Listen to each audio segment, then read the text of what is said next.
Hi everybody, it's Josie here. I'm going to be doing a part one of my July wrap-up for what I've been reading this month. So even though it's nice and warm and it's sunny and it's summer here in the UK, I've decided I'm in the mood for kind of dark books. So I'm kind of in the mood for thrillers and horrors. So my own personal theme for the month was kind of happy dark summer. I know, it's not very inventive. So I thought I would take you through some of the thrillers and the horrors that I've been reading so far and let you know what I thought about them. So speaking of dark, the first one is actually titled Dark Places by Gillian Flynn. I picked this up because I really enjoyed Gone Girl. So Gillian Flynn's, probably her most famous book and also turned into a film, is Gone Girl. This one is about Libby. She's our protagonist, and when she was 7 years old, she testified against her brother, who I think was 15 at the time, basically because he massacred her whole family, her mother and her two sisters, and Libby was the only one that survived. And she testified in court that she kind of saw her brother do this.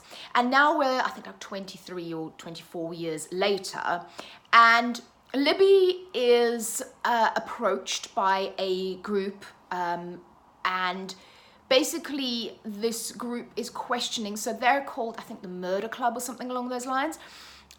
They're questioning whether or not her brother was actually guilty and whether she saw what she thinks she saw.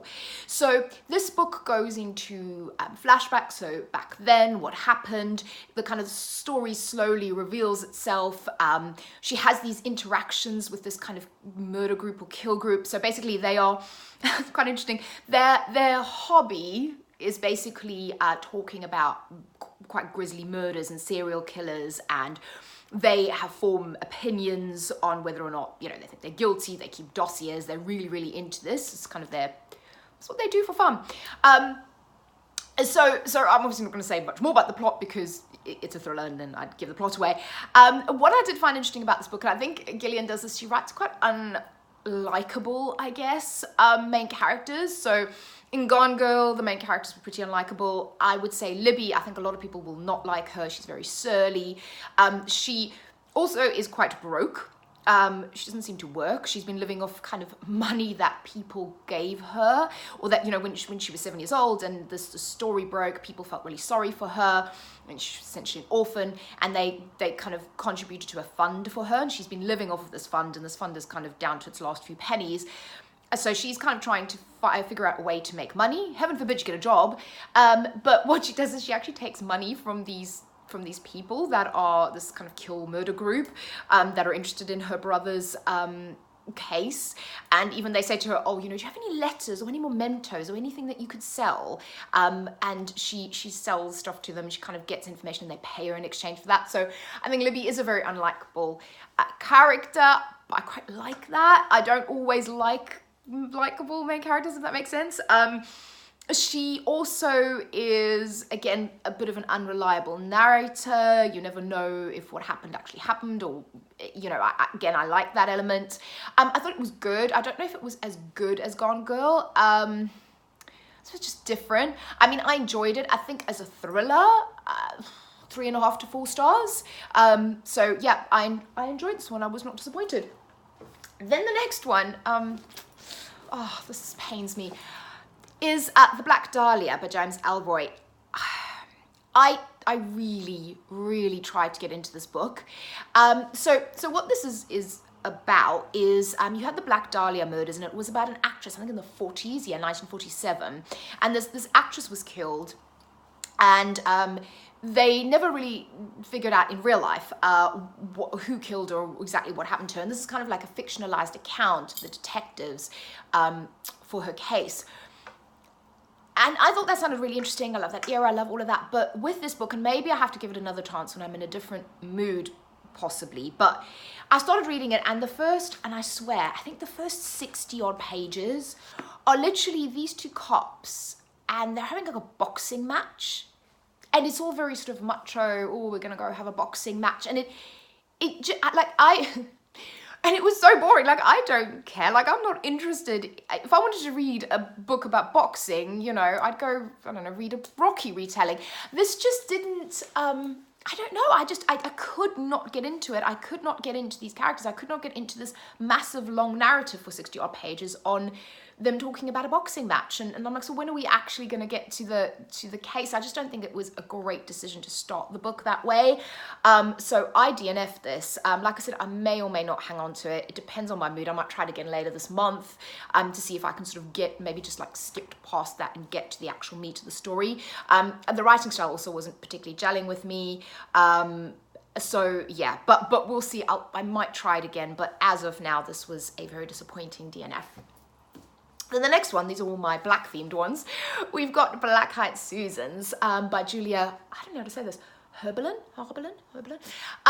So this book, now what I would say is don't try and read these books concurrently, because I had started Blackeyed Susans, I think I started Dark Places at the same time, sort of reading them. And the storylines are in a way quite similar. Don't do it. I eventually had to stop one, finish it, and then read the other one. So with Blackeyed Susans, you have the main character, Tessa.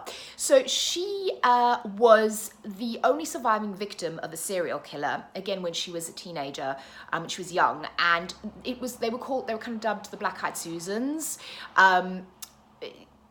The flower was planted as part of kind of the killer's MO and left. And she was kind of put in a grave, and the other girls in the grave were dead, and they thought she was dead at first when the police came to come and sort of, when they saw this grave and they realized that she was alive.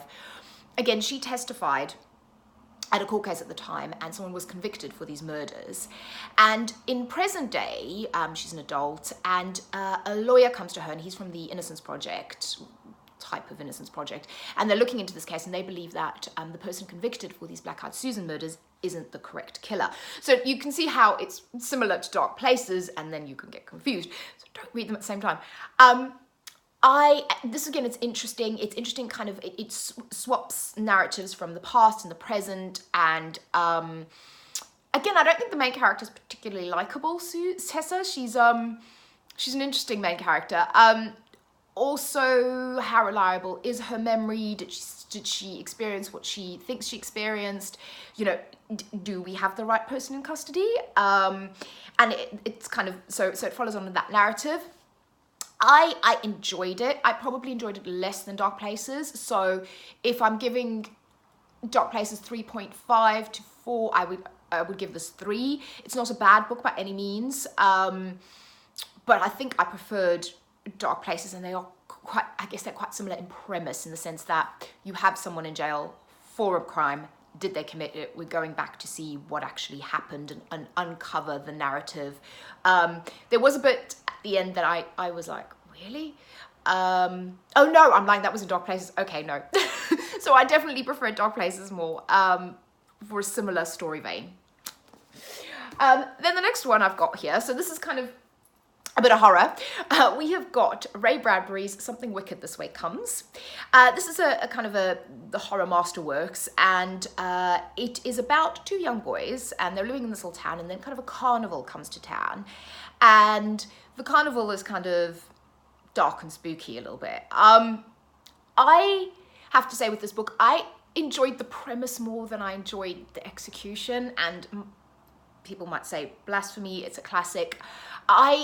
It was all right, and I enjoyed some of the horror elements, but I also felt maybe that it wasn't necessarily scary enough for me at all. I feel like maybe it was aimed at a young audience. I don't know, maybe I'm just incredibly jaded that I didn't find it particularly scary.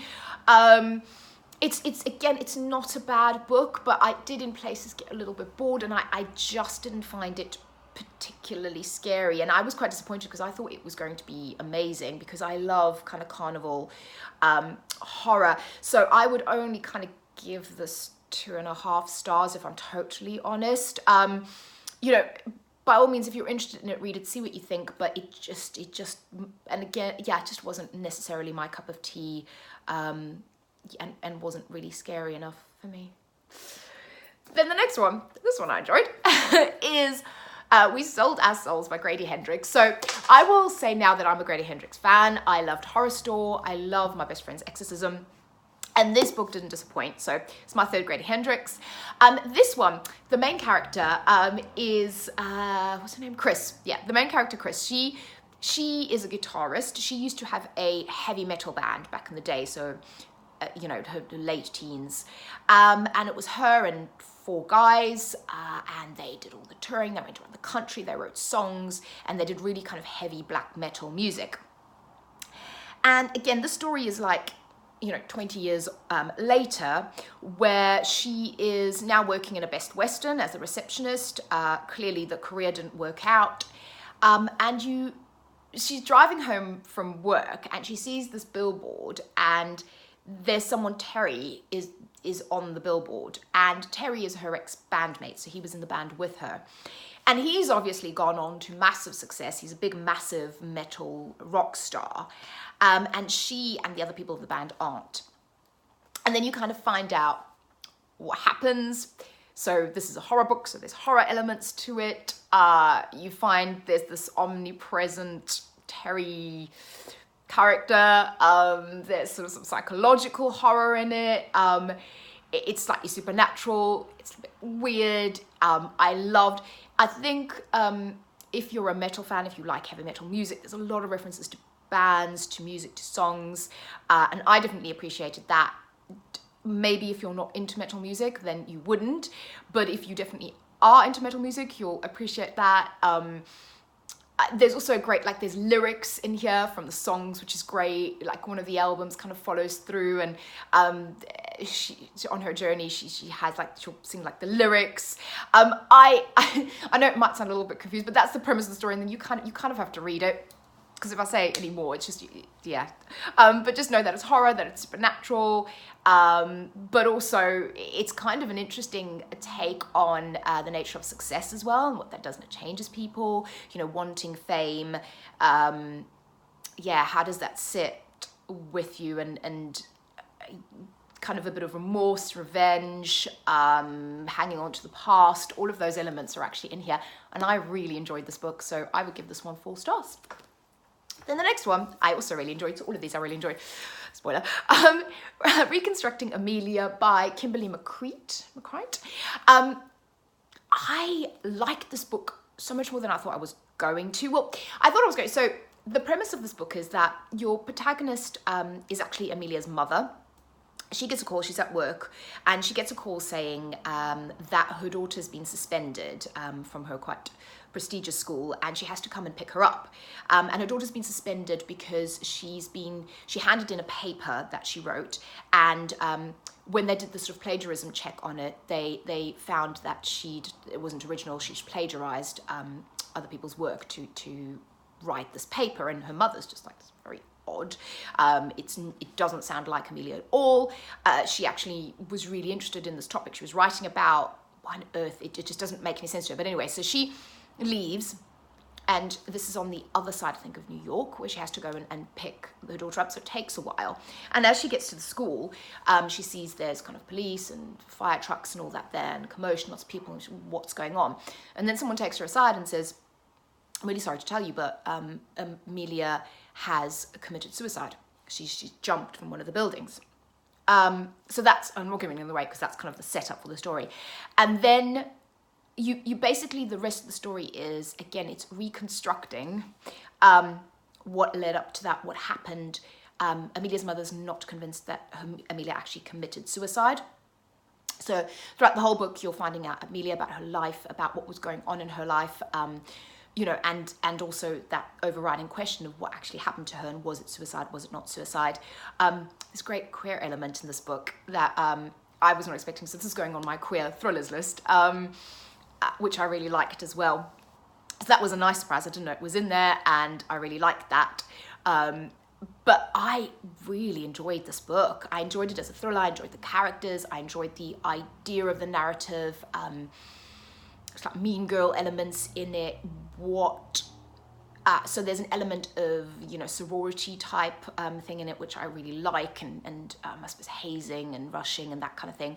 Really, really good. 4.5 stars. And out of this list of thrillers, these last 3 are my 3 favorite, and they're all sort of 4.5 stars for me.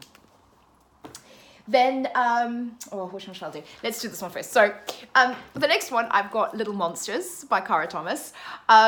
This was kind of billed as a bit of a Pretty Little Liars type book, and I would agree. It gave me proper Pretty Little Liars vibes, which I love because I love Pretty Little Liars. So you've got a new girl, she moves into town, and she makes friends with these two other girls, and they're this really, well, we think they're this really tight-knit girl group, the three of them, and then they do everything together. They're always in each other's pockets, always texting each other. And then one night, two of the girls go off to a party and Bailey, one of the girls, goes missing. So the next day, everybody in town is going, what happened to Bailey? Where is she? And then that's kind of where the story starts taking shape and unraveling, in the sense that obviously, where is she? What happened to her? You know, who was the last people to speak to her? What's really going on in this friendship group? Who's lying? Who's telling the truth? You know, uncovering all those secrets, kind of secrets and lies beneath the friendships, and are these people really who they say they are? And I really enjoyed it. It's fun. I really liked it. So again, this is a 4 to 4.5 star read for me. So I really like that one. And then probably my favorite book of the month, and this is going on my list for my all-time favorite books actually now, for this year at least, is my favorite Manson Girl. This is by Alison Umminger. So probably, so I'm going to have to take a bit of a step back, probably because I like this so much, is that I'm really quite interested and fascinated in the Manson murders. I know that sounds really morbid, but it is an interesting topic, and I've read Helter Skelter, which is the real-life account of the DA, and I think my favorite Manson Girl, if you're interested in the Manson murders, if you're interested in a bit of the history of it and the girls particularly that were involved in that, you'll really enjoy that. So our protagonist, Anna, is she is having a bit of a tough time at home with her mom. Her mom has a new baby. She also got divorced from Anna's father, and she's now married to Lynette. So again, some nice queer content. Anna has two moms, essentially. Her relationship's not that great with her mother and Lynette, actually. And she decides to basically pick up, steal Lynette's credit card and go off to California, to Los Angeles, to go visit her sister. Her sister lives in California. Her sister's an actress, kind of trying to make it sort of actress. And she gets there, and of course, shit hits the fan because she stole someone's credit card and got there. But her mother eventually decides, okay, fine, I'm going to let you stay there for a while for the summer with your sister. And she now has to also pay back the money, essentially, that she stole. So what she does is she takes on this assignment of her sister's ex-boyfriend, who is making sort of an indie film, and he kind of wants to base it on Manson and the Manson girls, so hence my favorite Manson Girl.